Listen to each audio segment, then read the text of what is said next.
산재 예방에 주의를 강조했습니다. KBS 1라디오 10시 뉴스를 마칩니다. 지금까지 아나운서 이재성이었습니다. KBS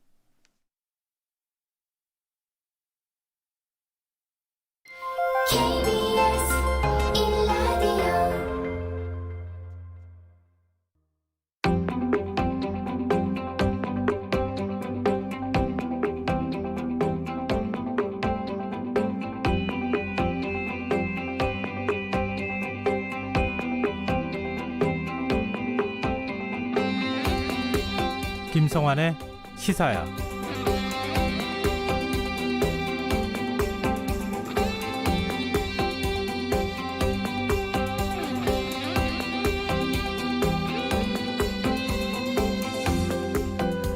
오늘 국회에서는 첫 산업재해 청문회가 열렸습니다. 청문회에는 최근 2년 동안 산업재해가 자주 발생한 건설, 택배, 제조업 분야의 기업 대표들이 증인으로 출석했습니다. 대기업 대표들이 국정감사가 아닌 자리에 출석하는 일이 흔치 않다는 점에서 책임 있는 결과가 나오지 않겠냐는 기대도 컸는데요. 현장 분위기는 어땠을까요? 청문회장에 나온 기업 대표는 저마다 고개를 숙이며 산재 사고의 재발 방지를 약속했는데요. 그럼에도 씁쓸함이 남습니다. 6년 연속 산업재해 사망사고가 일어난 한 기업의 대표는 대책을 묻는 의원 질의에 안전하지 않는 작업자의 행동에 의해 산업재해가 일어나는 경우가 많았다면서 산재의 원인을 노동자의 안전불감증 탓으로 돌리는 듯한 취지의 발언을 해 논란이 일었고요. 또 다른 기업 대표는 주당 근무 시간이 62시간을 넘었던 물류센터 노동자의 과로사와 관련해 업무 강도가 높지 않았다고 발언해서 파장일기도 했습니다. 모든 일이 첫술에 배부를 수는 없겠지만 경제협력개발기구 OECD의 산재 사망률 1위라는 현실을 감안하면 한시가 급한 것도 사실인데요. 오늘 산업재해 청문회에서 제기된 문제점들, 그것을 정책과 입법으로 연결시키는 것이 중요할 겁니다. 이제 국회의 시간입니다. 국회와 기업인들이 오늘 느낀 국민의 따가운 시선을 결코 잊지 말아야겠습니다. 시사평론가 김성환입니다. 사의를 표명하고 숙고의 시간을 가졌던 신현수 청와대 민정수석이 오늘 자신의 거취를 대통령에게 이름하겠다면서 사실상 사의를 철회했는데요. 잠시 후 뉴스에서 자세한 내용 살펴보겠습니다. 이번 주부터 백신 접종이 시작될 예정인데요. 정치권을 중심으로 백신에 대한 불안감을 조성하는 발언이 쏟아지면서 논란이 일고 있습니다. 더 깊이 있게 들여다보는 인터뷰 시간에는 공공보건학 권위자인 서울대 김창석 교수와 전화 연결해 백신에 대한 불필요한 공포심을 줄이는 법에 대해 얘기 나눠보겠습니다. 김성환의 시사야는 청취자 여러분들의 관심과 참여를 기다립니다. 방송 내용과 관련해 의견이 있으신 분들은 문자 보내주십시오. 당첨된 분들께는 모바일 상품권 보내드릴 텐데요. 참여하실 번호는 샵9730이고요. 짧은 문자는 50원, 긴 문자는 100원의 이용료가 부과됩니다. 콩 게시판을 통해서도 무료로 참여하실 수 있고요. KBS 1라디오 유튜브 채널을 통해서도 실시간으로 시청 참여하실 수 있습니다. KBS 1라디오 김성환의 시사야. 그럼 지금 시작하겠습니다.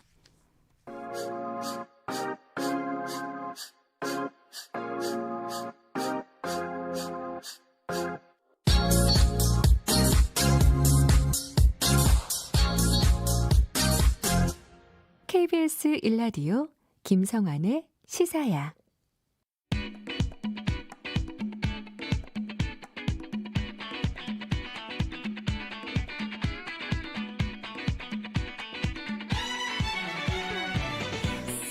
오늘 놓쳤던 뉴스 꼼꼼히 정리해드리는 뉴스야 시간입니다. 김민하 시사평론가 나와 계십니다. 안녕하세요. 안녕하세요. 네. 지금 날씨가 갑자기 추워졌어요. 그렇죠. 갑자기 따뜻했다가 갑자기 추워졌다가 좀 정신을 못 차리겠습니다. 네, 뭐 많은 분들이 청취자분들도 마찬가지지만 건강관리에 좀 각별히 신경을 써야 될 때인 것 같습니다. 그래도 무엇보다 코로나19 현황부터 좀 살펴봐야 될 것 같은데 이 휴일 검사 건수가 줄어든 영향 때문인가요? 신규 확진자 수가 300명대로 떨어졌어요. 그렇습니다. 코로나19 신규 확진자 0시 기준으로 332명이었는데요. 말씀하신 대로 확진자 수가 줄어든 것은 휴일 검사 건수가 평일의 40% 수준으로 줄어든 영향이다. 이렇게 방역당국은 보고 있습니다. 일단 이 중에 국내 발생이 313명이었고 지역별로 보면은 경기가 116명, 서울 102명, 인천 18명으로 수도권 환자 발생 비율이 역시 가장 큰 비중을 차지하고 있는 그런 상황이고요. 확진자 중에 사망자는 5명이 늘어난 그런 상황이었습니다. 네. 오늘 발생한 신규 확진자 수는 어느 정도로 봐야 될까요? 지금 밤 9시 추계까지 지금 나오고 있는 상황인 거 보니까 밤 9시에 290명대가 나왔다 이런 보도가 지금 있네요. 그렇습니다. 아마 그렇게 따지면은 이제 역시 내일도 300명대 초반 숫자를 기록하지 않을까 이렇게 추정이 되는데 아무래도 뭐 남은 시간 동안에 좀 검사 건수가 늘어난 영향이 있다든지 뭐 여러 가지로 좀 뭐 추정해 볼 수 있는 것들이 있어서 좀 더 지켜봐야 될 것 같습니다. 네. 지금 오후 9시까지 296명. 근데 지금 수도권이 231명, 비수도권이 65명. 이렇게 지금 확진자 잠정 집계치가 나온 상황인데요. 여전히 수도권의 확진자 비율이 굉장히 높아요. 지금 이거를 어떻게 해소하느냐 이게 제일 중요하지 않겠습니까?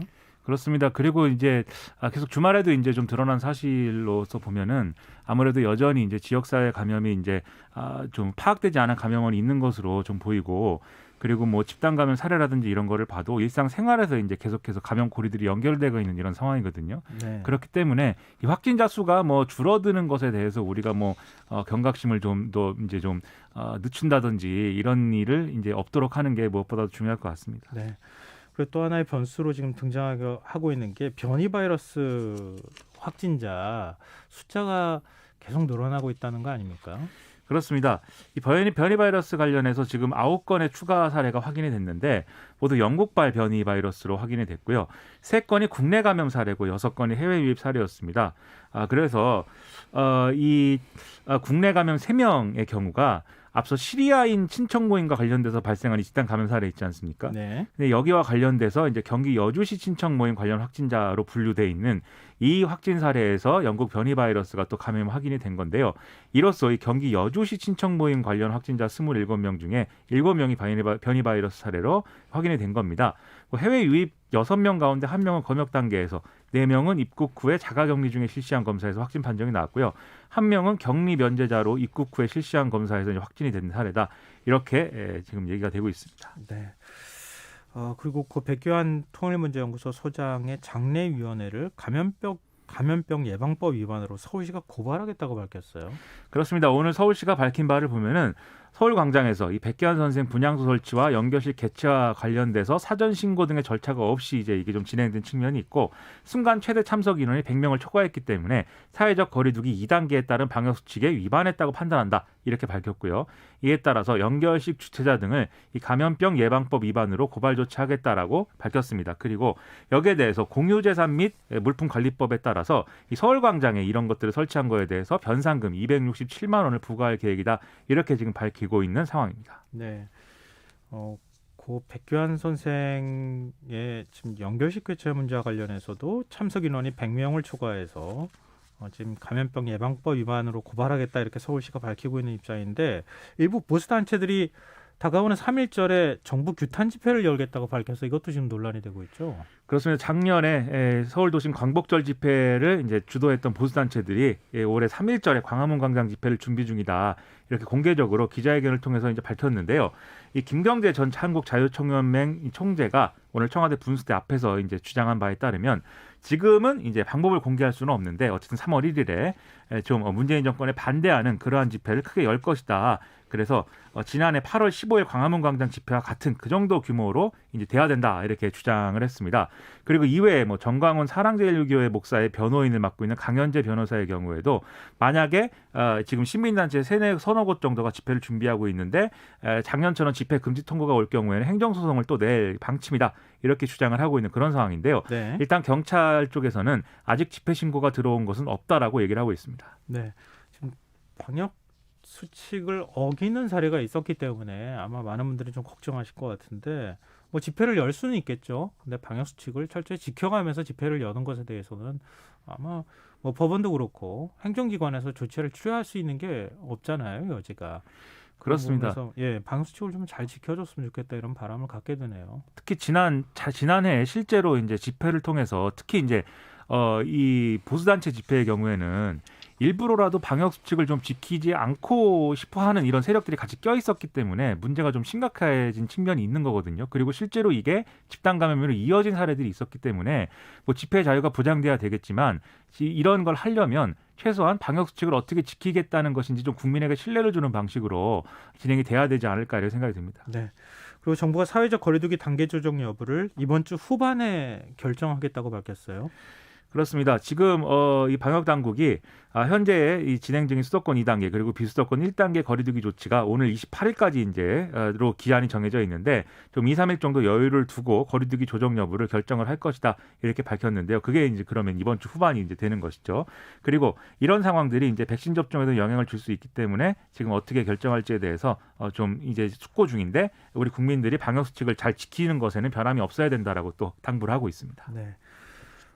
아스트라제네카 백신의 국내 접종이 나흘 뒤죠. 드디어 오는 26일 오전 9시부터 시작된다고요. 그렇습니다. 그럼 이제 첫 번째 코로나19 백신 접종자도 그 시간에 이제 나오게 되는 건데요. 방역 당국이 오늘 이제 당일에 좀 준비 상황 이런 것들을 설명을 했습니다. 일단 국내에서 위탁 생산되는 아스트라제네카 백신 75만 명분이 모레부터 닷새간 경기도 이천 물류센터로 이동이 되는 거고요. 그러면 25일부터 나흘 동안 여기서 전국의 보건소와 요양병원으로 다시 이제 이 백신이 운송이 되는 것입니다. 그래서 지금 의료 인력이 없는 요양시설 등의 경우에는 이제 의료기관이 방문 접종을 실시하게 되는데 이거 관련해서 사전에 위탁 계약이라든가 이런 거를 맺어야 되고 또 동일하게 교육도 받아야 되는 이런 이제 절차들이 필요하고요. 지자체가 이들 기관을 대상으로 사전 점검을 실시할 계획이다라고 설명을 하고 있습니다. 그리고 아스트라제네카 백신 외에 화이자 백신 5만 8천 명분이 이제 26일에 국내에 들어온다는 계획인데 그 다음 날인 27일부터 이 감염병 전담병원과 중증 환자 치료 병상 등의 이 코로나19 환자 치료병원 종사자 5만 5천 명에게 우선 이제 접종이 되는 그런 상황이 됩니다. 그리고 25일부터 이제 접종 기간의 대상자를 조회를 하고 뭐 접종률이라든가 백신 수급량 등을 확인을 할 계획이고 이외에 이제 대응 계획도 정부가 이제 여러모로 신경을 써서 민간 합동으로 좀 이 접종 상황이라든가 여러 가지 이 접종의 어떤 부작용이라든가 이런 것들을 좀 감시하겠다 이렇게 설명하고 있습니다. 네. 그리고 오늘 정치권에서는 문재인 대통령이 1호 접종 대상이 되어야 하는가 이걸 두고 보수 야권이 좀 비판적인 입장을 취해서 이게 논쟁이 되고 있어요. 이 지난 이제 그 19일에 유승민 전 의원이 일부 의료진이 아스트라제네카 백신에 대해서 뭐 접종 거부 움직임을 보이고 있다라는 보도를 언급을 하면서 네. 문재인 대통령이 먼저 코로나19 이 아스트라제네카 백신을 접종을 받아서 불신을 없애야 된다 이렇게 주장을 했는데요. 국민의힘 지도부도 역시 비슷한 얘기들을 지금 하고 있습니다. 그래서 주호영 원내대표의 경우에는 외국 국가 지도자들의 경우에는 백신의 안전성을 국민에게 설득하기 위해서 좀 앞서서 이제 접종을 받는 경우가 많았는데 지금 이 문제가 제기가 되고 있으니까 대통령을 비롯해서 정부의 책임 있는 당국자들이 먼저 접종하는 게 필요하다 이렇게 주장을 했고요.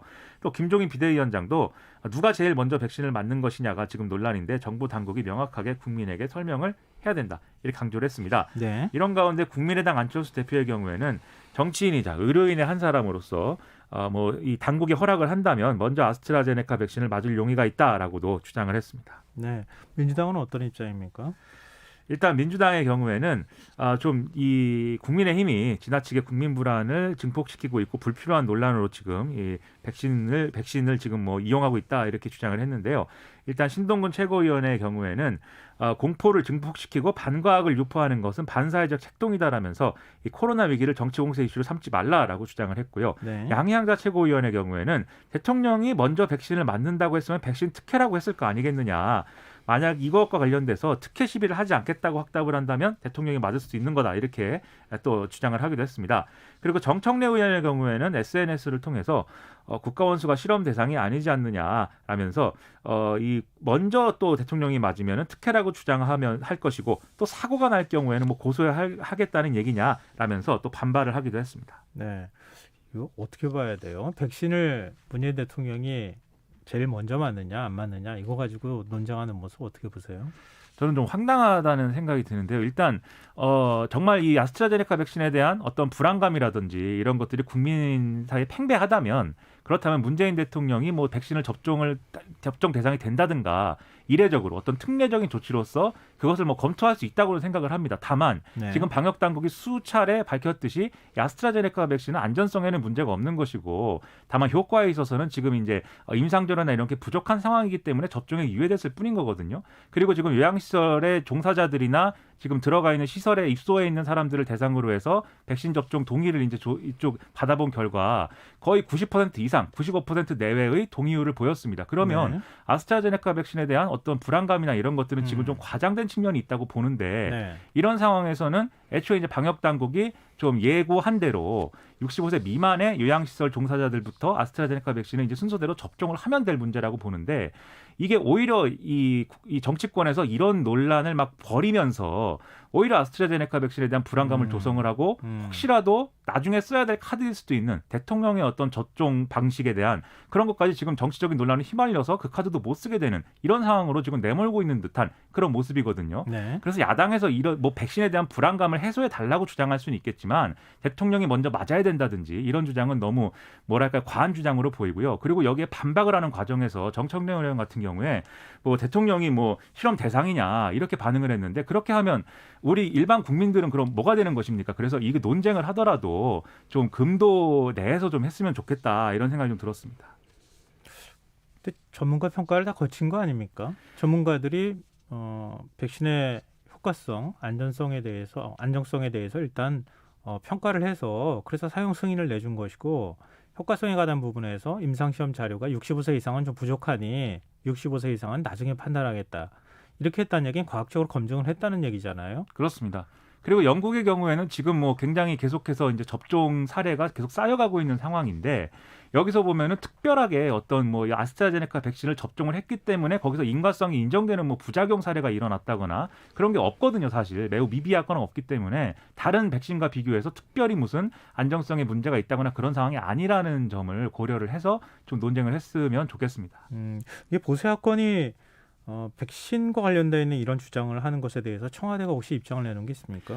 일단 청와대 고위 관계자가 오늘 기자들에게 설명한 것인데 일단 뭐 이 방역 당국의 방침이 수정되거나 또는 지금 불신이 너무 커서 뭐 극히 필요한 상황이다라고 하지 않으면은 지금 대통령이 이제 접종을 받는 방식은 검토하지 않고 있다라고 설명을 했는데 만약에 불신이 뭐 이렇게 커진다고 한다라면 언제라도 대통령이 가장 먼저 접종하는 그런 상황을 배제하지 않고 있다라고 설명을 했고요.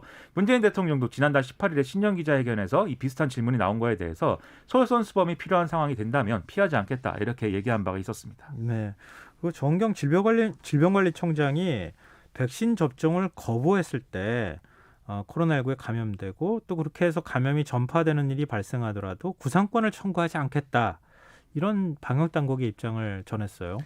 그렇습니다. 오늘 정은경 본부장이 이 접종을 거부해서 확진되고 이게 추가적인 전파로 이어졌을 경우에 구상권 청구를 할 계획을 현재로서는 갖고 있지 않다라고 얘기를 했는데요. 백신 접종은 기본적으로 모든 국민을 대상으로 본인 동의에 기반해서 이제 시행을 하는 것이고 정말 필요한 부분에서 있어서는 뭐 의무 사항으로 할 수도 있겠지만 지금은 의무적으로 접종을 적용하지 않고 있다. 그렇게 설명을 했습니다. 따라서 이제 이 접종을 하지 않은 거에 대한 어떤 책임을 묻는다든지 이렇게 하지는 않겠다. 이렇게 설명을 하고 있는 것이기 때문에 뭐 이 정보와 관련돼서는 계속해서 투명하게 이제 좀 알려주겠다라고 얘기를 했습니다. 네. 코로나19 관련한 이슈라고 해야 될까요? 이게 지금 의료인이 강력범죄를 저질러서 금고 이상의 형을 받을 경우에 면허를 취소하거나 정지시킬 수 있는 내용의 의료법 개정안이 국회 상임위를 통과했는데 이를 두고 굉장히 논란이 시끄러워요. 지난 19일 날 국회 보건복지가 이제 의료법 개정안을 의결을 한 건데요. 내용은 이제 뭐 금고 이상의 형을 선고받았을 경우에 의사의 면허를 이제 취소할 수 있는 이런 내용이 이제 핵심입니다. 다만 이제 의사의 어떤 의료적인 업무적 특수성을 반영을 해서 의료행위 도중에 업무상 과실치사상의 죄를 저질러서 금고 이상형을 받았을 때는 취소 대상이 되지 않도록 한다. 이런 내용의 법안이었던 건데요. 의료계는 여기에 대해서 지금 반발을 하고 있는 상황인데 대한의사협회가 지난 20일에 성명을 낸 것입니다. 참을 수 없는 분노를 표명한다. 절대 수용할 수 없다. 이렇게 주장을 하면서 네. 이게 법사위에서 의결이 되면 전국의사 총파업 등의 전면 투쟁에 나설 거고 그러면 코로나19 대응에 운영에도 큰 장애가 초래될 수가 있다라고 주장을 했습니다. 그리고 지금 현 의협 집행부뿐만이 아니라 지금 사실 최대집 의협 회장 임기가 거의 만료됐기 때문에 지금 선거를 또 치르고 있는 상황이거든요. 지금 회장 선거 입후보에는 6명의 후보자도 또 성명서를 내고 이 의사 면허는 의료법 개정으로 이렇게 할 게 아니라 자율징계를 통해서 관리가 가능한 문제이기 때문에 이것은 수용할 수가 없고 뭐 싸우겠다 이런 주장을 하고 있는 그런 상황입니다. 그리고 오늘 아침 이제 각종 시사 라디오 프로그램에도 이 의협 측 인사들이 쭉 나와서 이제 좀 설명을 했는데 네. 지금 의협 지도부나 뭐 이쯤에서 밝힌 당장이라도 총파업을 할 것 같은 뭐 이 정도의 목소리는 그런데 또 아니었습니다. 그래서 지금 이 법안에 문제가 있다. 이게 과잉 입법이다. 그리고 예를 들면 뭐 어떤 뭐 음주운전이라든지 또는 뭐 임대차법이라든지 자기가 의도하지 않은 데서 뭐 이렇게 죄를 이제 좀 책임을 졌을 경우에도 면허 취소가 될 수 있는 가능성이 있는 거 아니냐 뭐 이런 부분에서 우려가 되지만 당장 어떤 총파업에 가는 뭐 그런 상황은 아니고 뭐 좀 여러 가지로 논의를 해서 문제를 바로잡기를 기대하고 있다라고 뭐 이렇게 주장을 하고 있는 상황입니다. 근데 하여튼 논쟁이 굉장히 좀 뜨거운 상황인 것 같은데요. 그러니까 예를 들면 의사 말고 변호사라든가 다른 전문직 자격증을 취득한 이런 사람들의 경우에도 지금 의료법 개정안 바꾼 것처럼 똑같은 그 법률을 적용한다는 거 아닙니까? 그렇습니다. 이 변호사라든지 법무사라든지 회계사의 경우에 이렇게 그 금고 이상의 형을 받는다든지 이런 일정 기준 이상의 이제 어떤 죄가 이제 그 확정이 됐을 경우에는 면허 취소가 되는 이런 이제 조항들이 이제 현행 법령에 있고 그리고 변호사의 경우에는 특히 이제 뭐 영구 취소가 된다든지 뭐 이런 내용도 있어서 사실은 이 형평성을 맞추기 위해서라도 이제 이 의료법 개정안 처리가 필요하다. 이제 이 정부 여당은 이렇게 지금 설명을 하고 있는 건데요. 다만 의협 측은 이게 뭐 변호사와 이제 의사를 또 똑같이 판단할 수는 없는 것이다. 과거의 헌법소원 판례에 보면은 의사와 변호사는 이제 다르게 이제 법을 적용해야 된다라는 조항도 있다라는 어떤 점을 들어서 좀 그 판례를 들어서 또 반박을 하고 있는 그런 상황이긴 한데 어쨌든 이런 변호사, 법무사, 회계사, 의사 이렇게 좀 전문 직종의 경우에 뭐 각각의 어떤 수준은 다를 수 있겠습니다만은 어떤 경우든지 이제 면허 취소와 관련돼서는 현행 법령에서 규정할 수 있는 것이 사실이고 그 범위에 대해서는 사실은 과거에도 여러 가지로 변화를 겪어온 게 사실이었거든요. 네. 특히 지금 상황이 예를 들면은 의사가 뭐 살인이라든지 그다음 뭐 강도 또는 성폭력 이런 걸 저지른 의사들이 계속해서 의료행위를 하는 것에 대한 국민적인 불안이 또 있는 사례가 있는 것이고 특히 뭐 성형외과라든가 이런 데서도 비슷한 사례들이 많지 않았습니까? 네. 이런 국민적인 불신이 있는 상황이라면 의료계도 뭐 이런 정도의 어떤 뭐 법안 개정이나 이런 것들은 받아들일 필요가 있는 것인데 사실은 교통사고의 어떤 뭐 사례라든지 이렇게 좀 극단적인 어떤 예를 들어서 사실관계가 맞지 않는 어떤 근거를 들어서 지나치게 강하게 반대를 하고 있다는 것에 대해서 좀 비판 여론이 있는 그런 상황입니다. 네. 근데 지금 그 보건복지 상임위를 통과했다는 얘기는 여야 합의가 있었다는 얘기 아닙니까? 그렇습니다. 정치권 반응은 어떻습니까? 일단 더불어민주당의 경우에는 앞서 지금 말씀드린 대로 뭐 변호사, 회계사 이런 다른 직종과의 형평성과 공정성 그리고 의료의 특수성을 감안을 해서 여야 합의를 거쳐서 복지위가 의결했다는 점을 강조를 하면서 의협이 이것을 거부하면서 특히 코로나19 상황에 대해서 좀 어떤 어려움을 여러 장애가 될 것이다 이렇게까지 주장하는 것은 국민 동의를 얻기 어려울 것이다라고 좀 반발하고 있는 그런 상황이고요. 네. 그리고 이제 정의당의 경우에도 이 결국 의사협회가 이렇게 반발하는 것은 일종의 밥그릇 싸움이다. 국민의 생명을 볼모로 잡아서 이 밥그릇 싸움을 하는 것은 이제 바람직하지 않고 이 의사에 대해서 이렇게 면허 취소에 해당할 수 있는 그러한 이제 조항을 넣는 것은 최소한의 사회적 책임을 묻는 것이다. 이렇게 주장을 했습니다. 네. 그리고 이제 구체적인 사례를 들기도 했는데요. 최근 5년 동안 살인, 강도 등의 4대 범죄를 저지른 의사가 2,800여 명을 넘어서고 성범죄를 저지른 의사가 600여 명인데도 다수가 의사 면허를 유지하고 있다. 이런 점을 강조하기도 했는데요. 다만 국민의힘의 경우에는 결이 다른 얘기를 하고 있습니다. 그래서 김종인 비대위원장의 경우에는 하필 코로나 사태가 진행 중인 과정이고 의사들의 협조가 필요한데 이런 시기에 의사들의 심기를 건드리는 법안 처리를 시도하는 것은 납득할 수가 없다. 그리고 의사들에 대해서 또 특별히 윤리의식을 강조하는 내용인데 꼭 그래야 되는 건지도 생각을 해봐야 된다. 이렇게 주장을 했습니다. 의사의 심기를 건드린다 이런 표현이 글쎄요. 근데 정부는 강한 유감을 표명했어요. 일단 정세균 국무총리에 대해서는 뭐 총파업 이런 얘기가 나오는 거에 대해서 SNS 글을 통해서 이 국민의 헌신을 물거품으로 만드는 집단행위에 대해서는 결코 자시하지 않겠다. 특정 직역의 이익이 국민의 생명과 안전보다 우선할 수가 없다. 불법 집단행동이 현실화된다면 망설이지 않고 강력한 행정력을 발동할 것이다. 이렇게 이제 좀 주장을 했습니다. 그리고 뭐 보건복지부의 경우에도 코로나19 백신 등과 관련돼서 정부와 의협이 갈등을 빚는 것은 이제 바람직하지 않기 때문에 좀 이것과 관련돼서는 좀 의료계의 어떤 진정하는 그런 역할들이 좀 필요하고, 그리고 또 이 의료계의 면허 관리 강화에 대한 우려는 알고 있지만 지금 잘못된 정보가 퍼진다든지 이런 측면들이 있기 때문에 소통을 강화하겠다. 그리고 혹시 이제 있을지 모르는 문제에 대해서도 지속적으로 따져보겠다라고 설명을 하고 있습니다. 네. 이 백신 접종 문제가 지금 정쟁화되고 있는 상황이기도 하고, 또 코로나19 재확산 우려 속에서 좀 의료인과 관련해서 강력 범죄를 저질렀을 때 의사 면허를 취소할 수 있는 조항, 이걸 지금 의료법 개정안에 넣느냐 마느냐, 이걸 가지고도 지금 논란이 일고 있는 상황이어서요. 이 문제 어떻게 봐야 하는지 잠시 뒤 이어지는 인터뷰 시간에 공공보건학 권위자인 서울대 김창혁 교수와 얘기 나눠보도록 하겠습니다. 계속해서 많은 관심 부탁드립니다. 지금 여러분께서는 KBS 일라디오 김성환의 시사회와 함께하고 계십니다. 계속해서 뉴스야 이어가겠습니다. 4차 재난지원금 계속 얘기는 나왔는데 언제 확실한 윤곽이 나오는가, 이제 많은 분들이 또 기다리시기도 하고 궁금해하시기도 하셨는데 정부 여당이 논의에 좀 속도를 내는 모양이에요. 일단 더불어민주당 이낙연 대표가 오늘 28일까지 이 4차 재난지원금 지급을 위한 추경안을 마련하겠다 이렇게 공언을 했고, 그러면 늦어도 3월 말부터는 지급이 시작될 것이다라고 밝히고 있는 그런 상황인데요. 일단 얼마나 그러면 좀 재난지원금을 지급하는 거냐에 대해서는 일단 자영업자 또는 소상공인의 피해 정도에 따라서 구간별로 이제 차등 지급을 하는데 최대 400만 원에서 한 500만 원 수준까지 지급하는 걸 기본으로 해서 논의를 진행하고 있다, 이렇게 얘기를 하고 있습니다. 지난번 3차 재난지원금은 이제 300만 원까지 이제 지급이 됐는데 그 이상 지급하겠다, 이런 얘기인 것이죠. 다만 아직 소득을 즉각적으로 파악하는 이런 시스템들이 갖춰지지 않은 부분이 있기 때문에 좀 피해 정도에 따라서 이렇게 연동되는 이런 지급 방식보다는 일단 정액 지급을 기본으로 한다, 이렇게 설명을 하고 있는데요. 그러면은 이 추경안의 어떤 규모는 지금 이 2차, 3차 재난지원금 때의 규모보다는 일단 커질 수밖에 없는 그런 상황이 이제 되겠습니다. 그리고 사각지대를 최소화하는 것도 계속 논의 중인데, 소득 하위 40%에 해당하는 소득 1, 2분위 대상자를 일괄 지원한다든지, 또 종업원이 5명에서 9명 사이에 있는 상대적으로 좀 규모가 있는 소상공인까지 포함해서 지원을 확대하는 방안, 이런 것들도 같이 논의하겠다, 이렇게 설명을 하고 있는데요. 종합을 하면 더불어민주당이 지금 계획대로 할 경우에 추경안 한 20조 원 이상도 될 수가 있다, 이렇게 생각을 하고 있는데, 정부는 지금 10조 이상, 많아야 12, 13조 원 정도이다라고 하는 입장이기 때문에 네. 이 사이에서 좀 절충안이 나오지 않겠느냐, 이런 얘기 나오고 있습니다. 문재인 대통령도 가급적 3월 중에 집행이 시작되도록 속도를 내달라, 이런 당부를 했어요.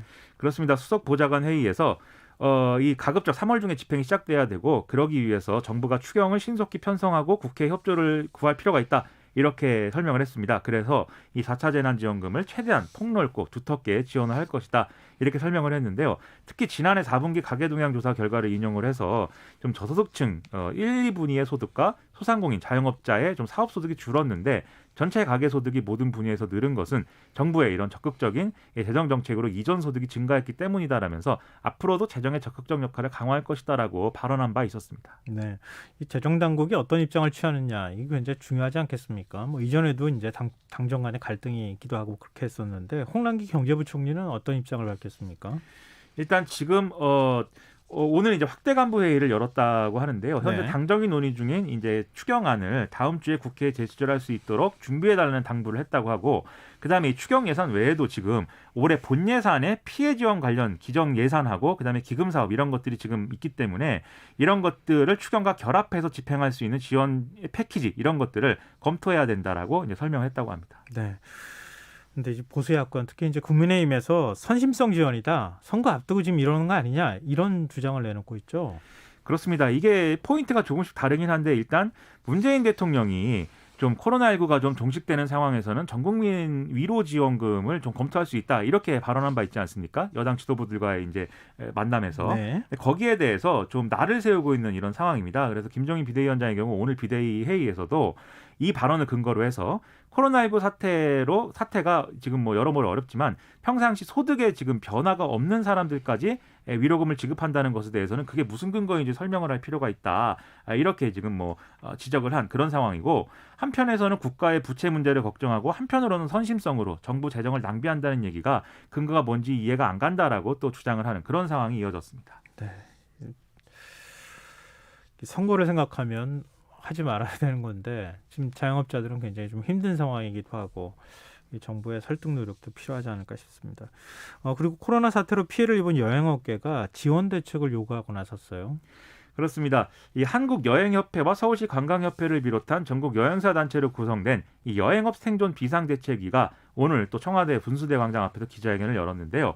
지금 매출 제로 상태로 지난 1년을 지금 여행업계가 견뎌왔는데 더 이상 좀 감당할 수가 없다. 그래서 여기에 대해서 정부가 어떤 대책을 세워서 좀 요구사항을 받아 들어주기를 바란다. 뭐 이렇게 좀 강력히 촉구를 했는데 요구사항을 정리하면 이렇습니다. 일단 4차 재난지원금과 그다음에 손실보상법을 제정할 때 집합금지 업종에 준하는 지원을 해줄 것을 이제 요구하고 있고요. 네. 그다음에 관광진흥개발기금을 무담보 신용대출 해주는 방안을 확대하거나 또는 대출 조건을 완화해줄 것을 주장하고 있습니다. 그리고 사업주 부담분에 이 소속 직원의 4대 보험금을 감면하거나 유예해줄 것을 이제 주장을 하고 있고요.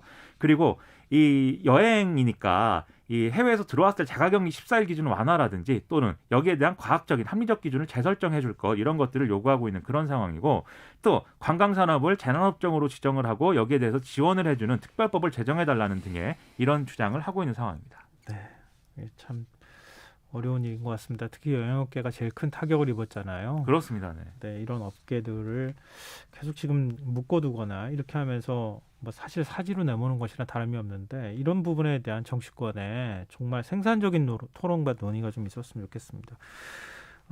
그리고 신현수 청와대 민정수석 이 사실상 사의를 철회했다 이런 얘기가 나오는데 이렇게 되면은 그동안에 이제 사의 파동이 있었던 사태가 좀 일단 봉합이 되는 겁니까?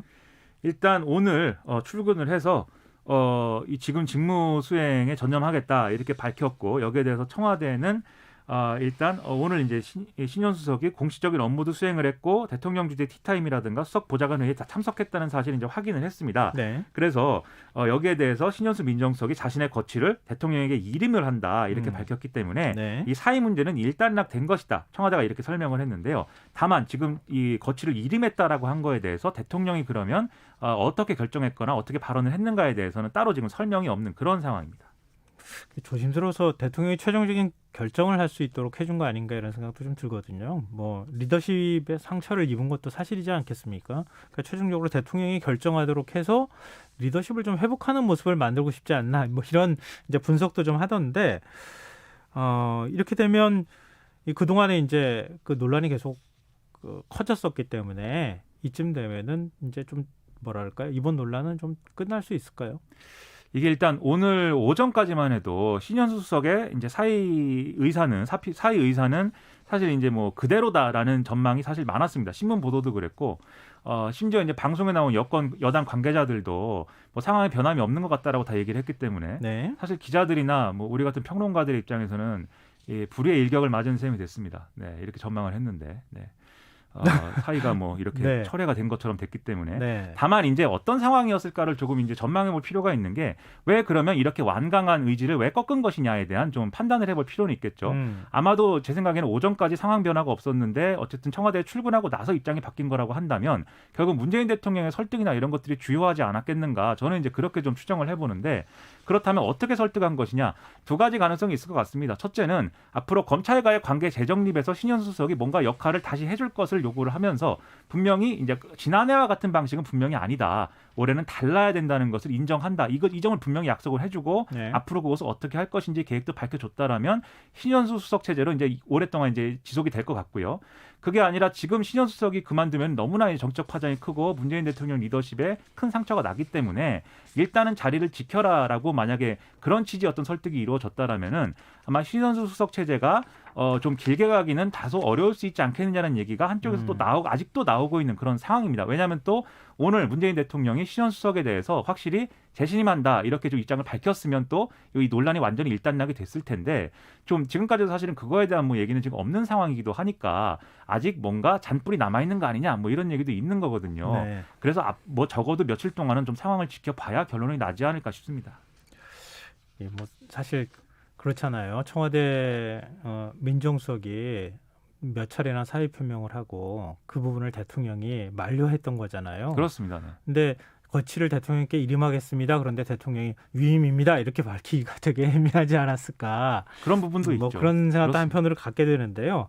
근데 지금 신현수 수석이 결국 앞으로 더 열심히 하겠다 이런 식의 입장을 밝힌 것은 오늘 검찰 중간간부급 인사에 신현수 수석의 어떤 의견이 반영이 됐다는 얘기 아닙니까? 청와대도 또 그렇게 밝히기도 했고. 이 주말 동안에 휴가를 낸 상황 속에서도 신현수 수석은 이제 이 검찰 중간간부 인사와 관련돼서 뭐 직접적으로든 간접적으로든 계속해서 법무부하고 협의를 했다, 조율했다. 이게 이제 박범계 법무부 장관하고 청와대의 이제 설명이거든요. 네. 실제로 중간간부 인사가 발표가 된 것을 보면은 일단 주요 수사팀 검사들이 모두 유임된 결과가 이제 나왔습니다. 이게 무엇을 의미하는 거냐면 처음에 이제 검찰은 어쨌든 지난해 이루어진 이제 이 폭넓은 인사들이 사실은 윤석열 검찰총장의 어떤 권한을 축소하는, 즉 윤석열 총장의 말을 빌면 자신을 식물총장으로 만드는 인사였기 때문에 이걸 다 바로잡아야 된다는 게 애초에 검찰의 주장이었습니다. 네. 그런데 이게 지난번에 이제 검사장급 인사가 최소한도로 이루어진 거 아니겠습니까? 네 자리에 대해서. 그래서 이번에도 그렇게 중간 간부 인사는 소폭으로 이루어질 것이다라고 이제 하는 결론에 이르렀기 때문에 네. 검찰은 그렇다면 지금 주요 수사를 맡고 있는 검사들도 대개 다 유임시키는 게 합당하다라고 네. 이제 주장을 했고, 특히 이제 이성윤 서울중앙지검장 밑에 있는 이제 사람들 중에 서로 적대적인 관계에 있는 사람들도 지금 뭐 이렇게 핀셋 인사라든가 이런 걸 해서는 안 된다라고 지금 주장을 한 그런 상황이었거든요. 근데 결과적으로 나온 걸 보면은 그런 부분들에 있어서는 검찰 측의 그러한 주장이 받아들여진 그런 결론이기 때문에 아무래도 이런 점에 있어서 신현수 수석의 역할이 있었지 않았겠는가, 이렇게 좀 해석을 많이 하고 있는 그런 상황입니다. 네. 근데 이 논란의 중심에 있는 인물이 박범계 법무부 장관 아닙니까? 그렇습니다. 오늘 국회 법사위에 출석했죠. 그렇습니다. 이 법무부 업무 보고를 이제 했는데요. 계속 여야 의원들의 오늘 이 사태에 대한 질의가 여러모로 이루어졌습니다. 그래서 야당 의원들은 주로 이 검사장 인사안을 누가 대통령에게 보고를 한 것인지, 신현수 수석과 협의 과정이 어떻게 됐는지 이런 것들을 계속 물었는데 박범계 장관은 구체적인 인사 과정은 다 밝히기 어렵다는 취지로 답을 하지 않았고요. 다만 청와대 제가 없이 박범계 장관이 인사안을 그냥 발표해버렸다, 이렇게 언론 보도가 나온 거에 대해서는 월권과 위법은 없었다, 청와대 발표로 답변을 가름한다, 이 답변을 계속했습니다. 뭐 청와대 발표라는 것은 청와대가 그런 의혹은 전혀 사실이 아니다, 이렇게 부인한 것을 이렇게 얘기하는 것이죠. 네. 앞서 말씀하셨던 것처럼 이번 사태가 완전히 봉합된 건지 앞으로 더 좀 논란이 지속될지 좀 더 지켜보기로 하죠. 오늘 뉴스에 여기까지 하겠습니다. 지금까지 김민하 시사평론가였습니다. 고맙습니다. 고맙습니다.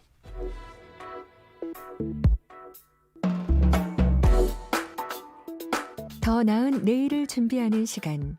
KBS 1라디오 김성환의 시사야. 코로나19 백신의 국내 접종이 나흘 앞으로 다가온 가운데 정치권을 중심으로 논란이 계속되고 있는 상황입니다. 일각에서는 백신 접종을 둘러싼 비생산적이고 소모적인 정쟁이 국민들의 오히려 불안감을 키운다, 이런 비판적인 목소리를 내놓고 있기도 한데요. 이 백신 접종이 안전하고 성공적으로 이루어지려면 정치권과 언론은 어떤 역할을 해야 할지 서울대 보건대학원 김창혁 교수 연결해서 이 문제 조금 더 자세히 얘기 나눠보도록 하겠습니다. 교수님 안녕하십니까? 예, 안녕하세요. 네. 이제 정말 백신 접종 시기가 바로 코앞에 지금 다가온 상황이잖아요. 26일부터 예. 아스트라제네카 백신부터 이제 접종을 하는 것으로 확정이 됐는데요. 불신이라고 해야 될까요? 아니면은 백신의 효용성에 관한 어떤 불안감을 조성한다고 해야 될까요? 계속 뭔가의 어떤 목소리들을 내놓고 있기도 한데 이런 흐름들을 어떻게 일단 평가하시는지 좀 말씀을 듣고 싶습니다. 예. 뭐 우선 한국에만 있는 현상은 아니라는 거. 네. 그다음에 이제 뭐 과학이나 또는 이 백신에 대한 정보를 아주 충실하게 아주 자세하게 잘 전달하고 알리면 된다. 그렇게 되긴 좀 어렵습니다. 네. 왜냐하면 뭐 5천만 국민이 이 문제를 다 이해하시는 것도 아니고 속속들이 뭐 부작용이라든지 안전성이라든지 효과라든지라고 하는 거를 어떤 전문가들이 아는 수준만큼 그렇게 이해하고 판단하는 건 현실적으로 기대하기 좀 어렵죠. 네. 그러니까 이제 사회적으로 특히 이제 전체 거의 대부분이 관련되는 상황에서 사회적으로 어떤 공통된 이해라고 그럴까요? 이런 것들이 어떻게 형성되느냐에 따라서 대부분 사람들이 영향을 받죠. 근데 이제 거기다가 이제 이번 경우에는 한 번도 맞아보지 않은 백신이니까 불안감은 더 클 수 있다고 생각합니다. 그래서 이럴 때일수록 이제 사회 전체적인 어떤 신뢰 기반 네. 이런 토대가 이 전체적으로 원활하게 이 접종이 이루어지는데 크게 영향을 미치지 않을까 그렇게 예상합니다. 네. 이 정치권을 중심으로 논란이 계속되고 있는 사실 근본적인 그 원인이 만 65세 이상 고령층의 접종을 일단 좀 미뤄둔 거 아니겠습니까? 임상시험 예, 예. 결과가 아직 나오지 않았다. 이제 이런 그 판단을 한 것인데 이 부분은 어떻게 해석해야 할 것인가? 이게 굉장히 중요할 것 같은데요. 교수님께서 설명을 다시 한번 해주셨으면 좋겠어요. 이게 어떤 의미를 예. 갖는 것인지.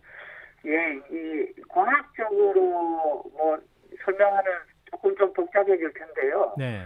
지금 이제 다들 관심을 갖고 특히 이제 백신의 두 가지가 굉장히 중요한 이 속성으로 평가가 돼야 됩니다. 이제 하나는 안전성이라는 거 많이 아마 들어보셨을 겁니다. 네. 그러니까 백신을 맞았는데 뭐 별다른 부작용이 없이 다른 해가 없다. 이게 이제 안전성에 대한 문제고 또 하나는 효과성이라고 보통 이제 부르는 건데 네. 백신을 맞으면 뭐 맞은 그 효과가 나타나서 예방이 되고 면역이 돼야 되잖아요. 네. 근데 이제 이 지금 문제가 되고 있고 이 어르신들에게 이제 맞히지 않기로 한 아스트라제네카 백신은 외국에서 이제 현재까지 알려진 걸로는 부작용은 별로 문제가 없는 걸로 돼 있어요. 네. 예, 그러니까 이렇게 뭐 크게 생각하지는 않는다는 거죠. 다른 백신하고 비교해도 그렇고 현재까지 알려진 어떤 지식으로는요. 근데 이제 이 시비가 난 것이 효과가 좀 떨어지지 않냐, 네. 라고 하는 게 있는데 이것도 이게 이제 표현이 조금 이상한데 효과가 떨어질 가능성이 다른 백신에 비한 효과가 좀 적을 가능성이 있지만 네. 그것도 지금 사전에 검사가 부족해서 근거가 확실하지 않다 이런 수준입니다. 네네. 그러니까 지금 이제 여러 나라에서 먼저 시작한 그런 나라들에서 더 많은 사람들에 대해서 이제 예방 접종을 하고 또 결과를 기다리고 있잖아요. 네. 그러면 이제 점점 더 많은 데이터가 쌓일 텐데 네. 그때까지는 이 효과가 다른 백신에 비해서 조금 덜한 것 같다.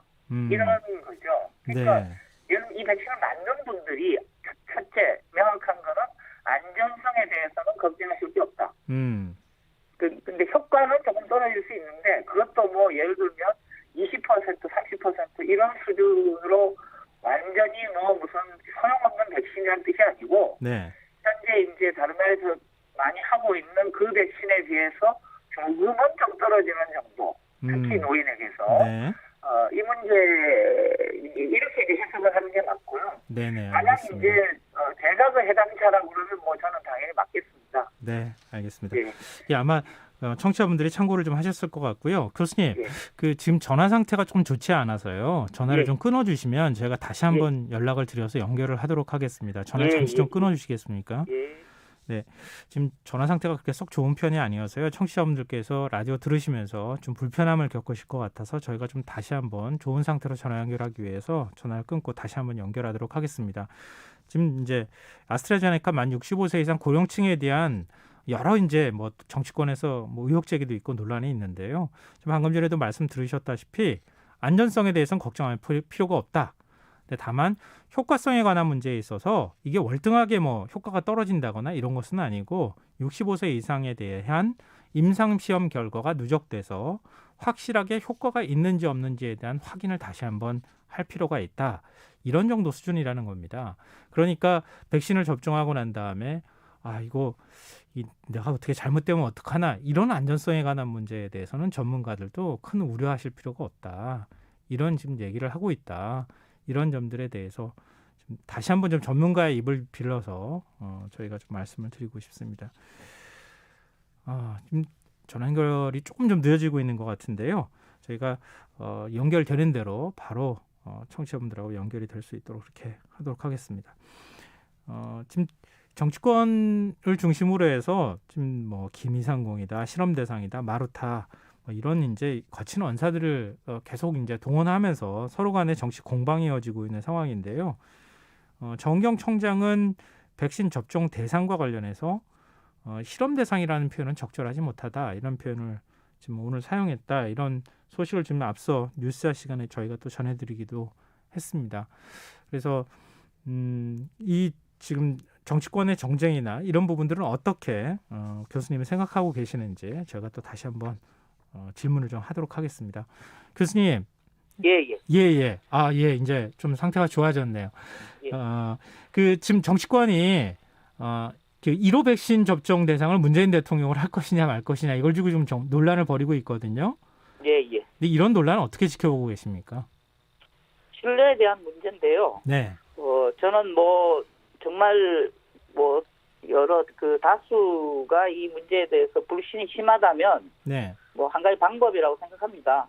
그래서 근데 이제 지금 정부가 발표한 기준에서는 제외되는 지금 그런 대상자니까요. 네. 이제 그 문제를 참작해서 국민들이 다 이해를 하시면 본보기를 보이고 안전성에 대해서 또 유해성에 대해서 문제가 없다.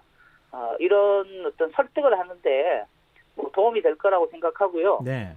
필요하면 다른 의료 전문가, 권위가 있고 또 믿을 만한 의료 전문가도 같이 이제 그런 접종을 하는 어떻게 보면 과학적인 그런 근거에 기초한 건 아닌데 네. 접종이라는 것이 꼭 과학만으로 다 되는 게 아니고 신뢰라든지 또 사회적인 설득 이런 게 필요하니까요. 네. 다들 동의하시면 저는 충분히 할 수 있는 일이라고 생각합니다. 지금 문재인 대통령이 올해 68세잖아요. 예, 아스트라제네카 65세 이상 고령자는 일단 1차 접종 대상에서 빠졌으니까 거기에 대해서 기준이 충족되지 못하는 측면은 있는데 청와대도 검토는 하고 있지 않지만 국민적 불신이 있다면 마다할 이유가 없다 이런 입장을 밝혔으니까요. 교수님 얘기에서 크게 벗어나지 않는 그런 논의가 되는 것 같은데 근데 이런 정치권에 뭐랄까요, 대통령이 1호 접종이 대상이 되느냐 마느냐를 가지고 정치적 논란이 일어나게 되면 오히려 국민 불안감이 더 커지지 않겠습니까? 이 부분이 좀 중요할 것 같아요. 예, 그렇겠죠. 예. 근데 이런 면에서 좀 자제를 좀 해야 할 필요가 있을까요? 지금 현실 정치권에서 이제 정부를 비판한다든지 또는 정권의 성과를 이제 드러낸다든지 하는 걸 피할 수는 없겠죠. 네. 잘했다 못했다 성공이다 실패다 무능이다 유능이다 이제 이런 어떤 논의들이 되니까요. 네. 그걸 아예 하지 말라라고 하는 건 아마 정치하시는 분들한테는 비현실적인 요구겠죠. 그러나 이제 제가 느끼는 거는 이 접종 문제에 있어서는 좀 디테일이 중요하다고 생각해요. 네.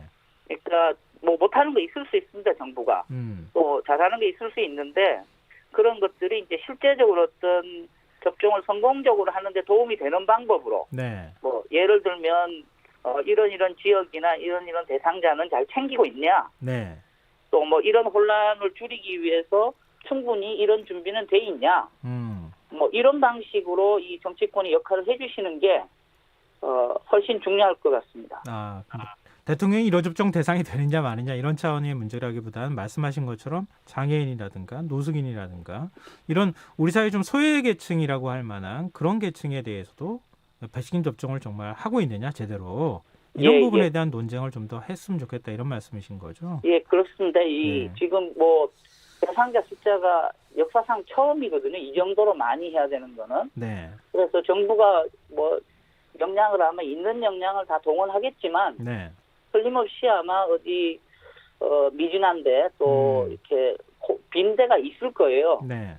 그러니까 이런 것들을 챙기는 거는 사실은 사회적으로 여러 시민사회라든지 또는 정치권이라든지 이런 데서 열심히 보고 챙기고 또 요구할 건 정부에게 요구하고 비판할 건 해야 사실 전체적으로 더 원활하게 되는 그런 효과도 있습니다. 언론 역할도 마찬가지죠. 사실. 네. 그래도 더구나 지금 이제 선거를 또 앞둔 상황이라서 정치권의 공방이 더 뜨거워지는 측면도 있는 것 같은데요. 예. 언론의 역할도 사실은 무시할 수 없을 것 같아요. 그러니까 정치권의 주장을 좀 더 선정적으로 증폭시킨다고 그래야 되나요? 좀 검증이나 이런 것들이 좀 필요하지 않겠느냐 이런 비판적인 여론에 대해서는 어떻게 보십니까? 저는 두 가지 좀 부탁드릴 말씀이 있는데 하나는 이 총론 평가는 좀 미뤘으면 좋겠어요. 총론 평가요? 총론 평가라는 건 뭐냐면 총체적 무능, 부실, 뭐 성공 이런 식으로 하면요. 네. 이 뭐 현실 문제를 해결하는 데는 도움이 안 되고, 예. 그러니까 이게 정쟁만 되는 거죠. 뭐 우리가 뭐 무능하냐, 뭐 왜 우리가 실패냐부터 시작해서 당신들은 뭐 했냐, 이제 이런 식의 어떤 좀 공허한 말싸움 이렇게만 되기 쉽기 때문에 네. 좀 디테일에 대해서 경쟁하고 토론하고 논쟁하는 게 필요하다. 네. 두 번째는 현실 정치를 피할 수는 없지만 예. 현실의 어떤 그 성과와 직접 연결시키는 거는 좀 자제하는 게 좋겠다. 예를 들면 뭐 우리가 얼마나 잘했냐, 네. 또는 뭐 당신들이 얼마나 못하냐, 네. 이런 어떤 현실 정치의 성과와 직접 연관시키는 것은 이 방역이나 또는 백신 접종하고 직접 연결시키지 않는 게 현실적인 방법이라고 생각하고요. 네. 이제 언론의 경우에는 뭐 언론의 이 보도의 속성상 예외적이고 또 뭐 사건에 관련된 거를 보도하지 않을 수는 없겠으나 뭐 그런 걸 많이 보도하겠죠. 언론이 이제 이 주목을 받으려면. 근데 이 차분한 어떤 그 전반적인 현황, 또 전체적으로 진행되는 경과, 그리고 균형 있는 반론. 사실 뭐 제가 언론 전문가도 아니지만 이 네. 언론이 흔히 이제 이런 방식으로 보도를 해야 된다고 하잖아요. 네. 상식적으로도. 네. 특히 지금 예방접종의 경우에는 이런 평소에 우리 언론들이 금과 억조로 삼고 있는 이런 어떤 보도의 바람직한 원리, 뭐 방법 이런 것들을 좀 많이 의식하면 좋겠다. 이렇게 좀 아쉬움이 있습니다. 네, 알겠습니다. 이것도 좀 아마 여쭤보고 싶은데요. 지금 금고 이상 실형을 받은 의사의 면허를 취소하는 내용의 의료법 개정안을 두고 의협이 지금 백신 접종 거부하겠다, 뭐 총파업하겠다 이런 입장을 밝히고 있는데요. 찬반 논란이 네. 좀 있는 것 같습니다. 교수님 의견을 좀 듣고 싶습니다. 저는 개인적으로 그 의사협회나 또는 의사 뭐 다른 어떤 직종 집단에서 이렇게 하지는 않을 거라고 생각합니다. 뭐 워낙 지금 이 백신 접종이 중요한 문제고 국가적으로도, 그리고 이제 의사들의 뭐 역할이 없으면 사실 굉장히 심각한 어떤 지장이 올 거예요. 네. 실제로 이제 이런 일이 생기면. 네. 그래서 의료계가 잘 알고 있기 때문에 이제 실제로 뭐 이런 행동에 돌입하리라고 생각은 하지 않고요. 네. 아마 이제 정부에 뭔가를 이제 요구하면서 뭐 일종의 이제 압박을 가하는 셈이죠. 네. 그러지 않기를 바라고요. 또 뭐 여러 정책의 어떤 세부적인 사항을 말씀드리긴 어렵지만 그럴 만한 사안도 아니라고 저는 생각하고, 네. 뭐 자칫하면은 오히려 오랜 기간 아마 의료계나 또 의사들이 큰 아마 비난과 비판을 받을 네. 그런 어떤 사안이어서 네. 아마 뭐 그렇게 되지 않으리라고 생각하고 또 그렇게 되지 않기를 바랍니다. 네, 알겠습니다. 오늘 늦은 시간 인터뷰 응해주셔서 고맙습니다. 예, 고맙습니다. 네, 지금까지 서울대 보건대학원 김창엽 교수였습니다. 저희 이 인터뷰 초반에 전화 상태가 좀 안 좋아서 그 부분에 대한 청취자 여러분들 양해를 좀 부탁드립니다. 너른 이해를 좀 부탁드립니다. KBS 라디오 김성환의 시사야 1부 순서는 여기서 마무리하고요. 전 11시 정각 2부에 다시 찾아오겠습니다.